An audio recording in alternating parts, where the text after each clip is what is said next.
Hello மக்களே, அனைவருக்கும் வணக்கம். இன்றைக்கி நம்ம ஜாபல சேனலில் எதை பற்றி பார்க்க போகிறோம் அப்படின்னு பார்த்தோன்னா, ரொம்ப நாள் கழித்து நம்ம தமிழக அரசு சுகாதாரத்துறையிலேருந்து ஒரு மாபெரும் வேலை வாய்ப்புக்கான அஃபிஷியல் நோட்டிஃபிகேஷன் ரிலீஸ் பண்ணியிருக்காங்க.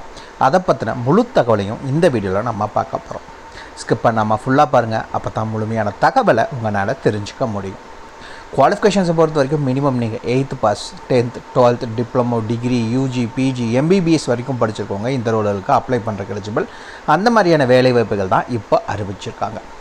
வயது வரம்பு அப்படின்னு பார்த்தீங்கன்னா மினிமம் 18, மேக்ஸிமம் 40 வயது வரை உள்ள ஆண் பெண் இருபாலரும் விண்ணப்பிக்கலாம். இன்னொரு முக்கியமான விஷயம் என்ன அப்படின்னு பார்த்தீங்கன்னா, நீங்கள் எந்த கேட்டகரியாக இருந்தாலும் சரி, எல்லா கேட்டகரிக்குமே ஒரே ஏஜ் லிமிட் தான். அன்ரிசர்வ்டாக இருந்தாலும் சரி, ஓபிசி கேண்டிடேட்ஸாக இருந்தாலும் சரி, எஸ்சி எஸ்டி கேண்டிடேட்ஸாக இருந்தாலும் சரி, எல்லாத்துக்கும் ஒரே ஏஜ் லிமிட் தான் சொல்லியிருக்காங்க. அதே மாதிரி இந்த வேலைவாய்ப்பை பொறுத்த வரைக்கும் எந்த ஒரு தேர்வுக்கான கட்டணமும் கிடையாது. நோ எக்ஸாம், நோ ஃபீஸ் தான். முழுக்க நேர்காணல் மூலிமா மட்டும்தான் தேர்ந்தெடுக்க போகிறாங்க. இந்த வேலைவாய்ப்புக்கு நீங்கள் அப்ளை பண்ணுவீங்க. ஷார்ட்லிஸ்ட் ஆன கேண்டிடேட்ஸுக்கு இன்டர்வியூ கால் பண்ணுவாங்க. அந்த இன்டர்வியூவில் செலக்ட் ஆன கேண்டிடேட்ஸுக்கு டாக்குமெண்ட் வெரிஃபிகேஷன் பண்ணுவாங்க. அது முடிஞ்சிருச்சு அப்படின்னா இந்த வேலைவாய்ப்புக்கு நீங்கள் ஜாயின் பண்ணலாம். ஊதியம் அப்படின்னா அதிகபட்சமாக உங்களுக்கு 40,000 வரைக்கும் உங்களுக்கான மாத சம்பளம் கொடுக்குறதா சொல்லியிருக்காங்க. இந்த வேலைவாய்ப்பை பொறுத்த வரைக்கும் நீங்கள் ஒன்று ஆஃப்லைனில், அதாவது தபால் மூலிமா விண்ணப்பிக்கலாம். இல்லை அப்படின்னா பதிவஞ்சல் ரிஜிஸ்டர் போஸ்ட்டில் அனுப்பலாம். அப்படி இல்லை அப்படின்னா ஸ்பீட் போஸ்ட். இந்த 3 ஆப்ஷன் கொடுத்துருக்காங்க. இந்த 3 ஆப்ஷனில் நீங்கள் எதை வேணாலும் பண்ணலாம் அப்படிங்கிறத சொல்லியிருக்காங்க. லாஸ்ட் டேட் அப்படின்னு பார்த்தீங்கன்னா 30 ஏப்ரல் 2025 தான் இதுக்கான லாஸ்ட் டேட். அதுக்குள்ளே அப்ளை பண்ணுங்கள். அதுக்கு மேலே வர எந்த அப்ளிகேஷன் ஃபார்மும் அக்செப்ட் பண்ண மாட்டாங்க. ஸோ அதுக்கு முன்னாடி எவ்வளோ சீக்கிரம் அப்ளை பண்ண முடியுமோ அப்ளை பண்ணிக்கோங்க. இந்த வேலைவாய்ப்பை பொறுத்த வரைக்கும் தகுதி, விருப்பம் இருக்க யாராக இருந்தாலும் சரி, நீங்கள் தாராளமாக விண்ணப்பிக்கலாம். இதுக்கு யாரெல்லாம் விண்ணப்பிக்கலாம், எப்படி விண்ணப்பிக்கலான்னு போன்ற முழு தகவலை தெரிஞ்சுக்கிறதுக்கு முன்னாடி இன்னும் நம்ம ஜாபல சேனலை சப்ஸ்கிரைப் பண்ணாதவங்க மறக்காமல் சப்ஸ்கிரைப் பண்ணுங்கள். இந்த வீடியோவுக்கு மறக்காமல் ஒரு லைக் கொடுங்க. நீங்கள் கொடுக்குற ஒவ்வொரு லைக்கும் எங்களுக்கு அடுத்த வீடியோ போட ரொம்பவே மோட்டிவேட்டாக இருக்கும்.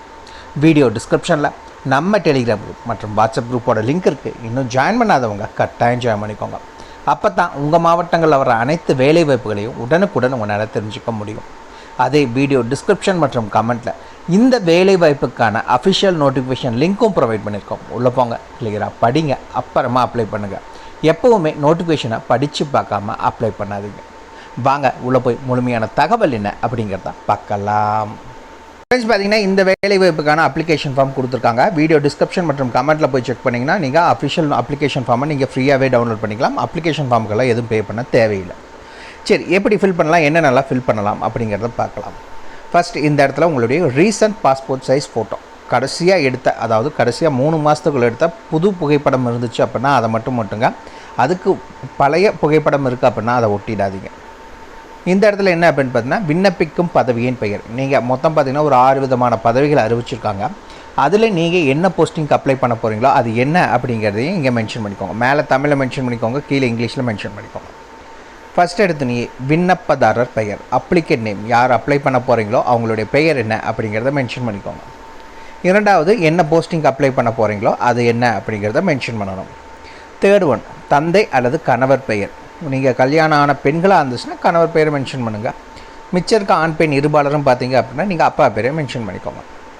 அதன் பார்த்தீங்கன்னா பிறந்த தேதி மற்றும் வயது ரெண்டுமே மென்ஷன் பண்ண சொல்லியிருக்காங்க. டேட் ஆஃப் பர்த் dd/mm/yyyy அப்படிங்கிற அந்த ஃபார்மேட்டில் உங்களுடைய பிறந்த தேதி மற்றும் வயது, இப்போ வரைக்கும் உங்களுக்கான ஏஜ் என்னாச்சு அப்படிங்கிறத மென்ஷன் பண்ணிக்கோங்க. அதன் பார்த்தீங்கன்னா கல்வி தகுதி, நீங்கள் என்ன படிச்சிருக்கீங்களோ அதுக்கான டீட்டெயில்ஸை மென்ஷன் பண்ணிக்கோங்க. அதில் கல்வி தகுதி சான்றுகளுடன் மார்க் ஷீட் நம்பர் எல்லாம் இதில் மென்ஷன் பண்ண சொல்லியிருக்காங்க. சரி, இப்போ நான் 8th தான் படிச்சிருக்கேன், நான் எதாவது அதில் மென்ஷன் பண்ணுறதுன்னா டிசியில் என்ன மென்ஷன் பண்ணியிருக்காங்களோ அதை மென்ஷன் பண்ணிக்கோங்க. ஏன்னா 8th பாஸுக்கான வேலைவாய்ப்பு அறிவிச்சிருக்காங்க. ஸோ நீங்கள் அதுக்கு பயப்பட தேவையில்லை. அதுக்கடுத்து பார்த்தீங்கன்னா ஆதார் எண், உங்களுடைய ஆதார் கார்டில் பார்த்து அதில் மென்ஷன் பண்ணியிருக்க அந்த நம்பர் என்ன அப்படிங்கிறத பார்த்து எழுதிக்கோங்க. 7வது, சாதி சான்று, கம்யூனிட்டி சர்டிஃபிகேட் வைக்க சொல்லியிருக்காங்க. அந்த கம்யூனிட்டி சர்டிஃபிகேட்டில் சாதி சான்று நீங்கள் எந்த கம்யூனிட்டியோ அது என்ன அப்படிங்கிறத மென்ஷன் பண்ணிக்கோங்க. அதன் பார்த்தீங்கன்னா கைபேசி எண் மற்றும் மின்னஞ்சல் முகவரி ரெண்டுமே, அதாவது உங்கள் ஃபோன் நம்பரும் எழுதிக்கோங்க, இமெயில் ஐடி ரெண்டுமே இருப்பின் அப்படின்னா மென்ஷன் பண்ணிக்கோங்க. 2 ஃபோன் நம்பர் இருக்குன்னா 2 ஃபோன் நம்பரையுமே மென்ஷன் பண்ணுங்கள். அது மற்றும் இமெயில் ஐடி இருந்துச்சுன்னா கம்பல்சரி அதையும் மென்ஷன் பண்ணிக்கோங்க. அதுக்கு அடுத்தது, முன் அனுபவம் ஏதேனும் இருப்பின் அதற்குரிய சான்றிதழ் நகல்கள் இணைக்கப்பட வேண்டும்.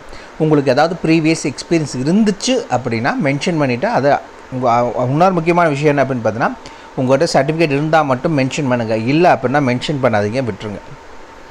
கீழே பார்த்தீங்கன்னா நிரந்தர முகவரி, தற்காலிக முகவரி அப்படின்னு 2 இது தனித்தனியாக கொடுத்துட்டாங்க. பெர்மனண்ட் அட்ரஸ் இங்கே மென்ஷன் பண்ணுங்கள். இப்போ இருக்க கரண்ட் அட்ரஸ் என்ன அப்படிங்கிறத மென்ஷன் பண்ணுங்கள். 2 ஒரே அட்ரஸ்னால் ஒரே அட்ரஸ் மென்ஷன் பண்ணுங்கள். Door number, street name, area name, district, taluk, pincode எல்லாத்தையும் மென்ஷன் பண்ணுங்கள். இல்லை வெவ்வேறு அட்ரஸ் அப்படின்னா வெவ்வேறு அட்ரஸ் என்னவோ அதை மென்ஷன் பண்ணிக்கோங்க. கீழே வந்தீங்க அப்படின்னா இடம் மற்றும் தேதி, உங்கள் ஊர் பேர் எது அப்படிங்கிறத இங்கே போட்டுக்கோங்க. அதுக்கு கீழே என்னைக்கு அனுப்புகிறீங்களோ அந்த தேதி என்ன அப்படிங்கிறத மென்ஷன் பண்ணிக்கோங்க. கீழே விண்ணப்பதாரரின் கையொப்பம், இந்த இடத்துல மறக்காமல் உங்களுடைய சிக்னேச்சரை போட்டுக்கோங்க. அவ்வளோதான், ரொம்ப சிம்பிளாக தான் இருக்குது அப்ளிகேஷன் ஃபார்ம். வீடியோ டிஸ்கிரிப்ஷன் மற்றும் கமெண்ட்டில் லிங்க் கொடுத்துருக்கோம். உள்ளே போனீங்கன்னா நீங்கள் நம்ம சைட்டில் ஃப்ரீயாகவே டவுன்லோட் பண்ணிக்கலாம். லிங்க்கை தெளிவாக கொடுத்துருக்கோம், மறக்காமல் செக் பண்ணிக்கோங்க. சரி வாங்க, நோட்டிஃபிகேஷனை பற்றின தகவல் என்னங்கிறத பார்க்கலாம். ஃப்ரெண்ட்ஸ், பார்த்தீங்கன்னா இதுதான் இந்த வேலைவாய்ப்புக்கான official notification. Video description link கொடுத்துருக்கோம், மறக்காமல் செக் பண்ணிக்கோங்க. மேலேயே பார்த்தீங்கன்னா உங்களுக்கு மென்ஷன் பண்ணியிருக்காங்க. என்ன மென்ஷன் பண்ணியிருக்காங்க அப்படின்னு பார்த்தீங்கன்னா, ஆரம்ப சுகாதார நிலையங்கள் மற்றும் 3 நகர பொது சுகாதார ஆய்வகங்கள் அந்த இடத்துக்குள்ள காலி இடங்களுக்கு தான் இந்த நோட்டிஃபிகேஷன் ரிலீஸ் பண்ணியிருக்காங்க. சரி, இந்த வேலைவாய்ப்பை பொறுத்தளவுக்கு எப்போ லாஸ்ட் டேட் அப்படின்னு பார்த்தீங்கன்னா 30/4/2025 சாயந்தரம் 5 மணிக்குள்ளே நீங்கள் சப்மிட் பண்ணணும். அதுக்கு மேலே போகிற எந்த அப்ளிகேஷன் ஃபார்மும் அக்செப்ட் பண்ண மாட்டாங்க. ஃபஸ்ட்டு ஒவ்வொன்றா பார்க்கலாம் என்னென்ன வேலை வாய்ப்புகள், எவ்வளோ ஏஜ் லிமிட் அப்படிங்கிறது. ஃபஸ்ட்டு பார்த்தீங்கன்னா நகர சுகாதார செவிலியர்கள், அதாவது அர்பன் ஹெல்த் நர்ஸ். இதுக்கு பார்த்தீங்கன்னா 40 வயதுக்குள்ளே இருக்கவங்க நீங்கள் அப்ளை பண்ணிக்கலாம். 14,000 ரூபாய் உங்களுக்கான மாத சம்பளம். இந்த வேலை வாய்ப்பை பொறுத்த வரைக்கும் நீங்கள் ஏஎன்எம் 2 வருஷம் கோர்ஸ் முடிச்சிருந்தாலும் சரி, இல்லைன்னா டிஜிஎன்எம் முடிச்சிருந்தாலும் சரி, இல்லை பிஎஸ்சி நர்சிங் முடிச்சிருந்தாலும் சரி, நீங்கள் இந்த ரோலுக்கு, அதாவது அர்பன் ஹெல்த் நர்ஸுக்கு அப்ளை பண்ணிக்கலாம். இரண்டாவது பார்த்தீங்கன்னா செவிலியர் பணியாளர், அதாவது பார்த்தீங்கன்னா ஸ்டாஃப் நர்ஸுக்கான ரோல். இந்த ரோலை பொறுத்த வரைக்கும் நீங்கள் 35 வயதினர் அப்ளை பண்ணிக்கலாம். 18,000 ரூபாய் உங்களுக்கான சம்பளம். டிஜிஎன்எம் அல்லது பிஎஸ்சி நர்சிங் முடிச்சிருக்கீங்க அப்படின்னா இந்த ரோலுக்கு அப்ளை பண்ணிக்கலாம். மூணாவது மருந்தாளர்கள். இந்த வேலைவாய்ப்பை பொறுத்த வரைக்கும் ஃபார்மாசிஸ்ட்டுக்கு நீங்கள் 35 வயதினர் அப்ளை பண்ணிக்கலாம். 15,000 ரூபாய் உங்களுக்கான சம்பளம். டிப்ளமோ ஃபார்மசி அல்லது பேச்சுலர் ஆஃப் ஃபார்மசி முடிச்சிருக்கீங்க அப்படின்னா நீங்கள் இந்த ரோலுக்கு அப்ளை பண்ணுறதுக்கு எலிஜிபிள்.